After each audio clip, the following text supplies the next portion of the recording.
Hoi, mijn naam is Carrie Klaus. Ik ben 41 jaar en ik woon hier in Beugten.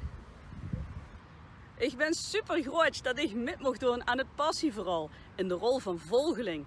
Hier op het smaalste stukje Nederland. Het passieverhaal is een bijzonder verhaal van liefde, hoop en vergiffenis. Voor mij is het extra bijzonder, omdat ik zo'n 14 jaar geleden voor het eerst meedeed met Tiba, toen in de rol van Maria bij de levende kerststal.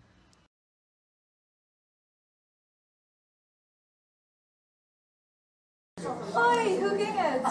Ja, eigenlijk verrassend goed. Ja, ik was hartstikke nerveus. Ik ben eigenlijk helemaal niet zo'n goede zangeres, dus ik was heel nerveus voor het zingen. Maar het ging gelukkig best aardig.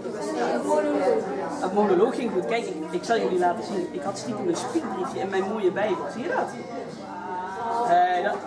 Dat zit Niemand vertellen, hè? Er waren alleen maar wat steken hoor.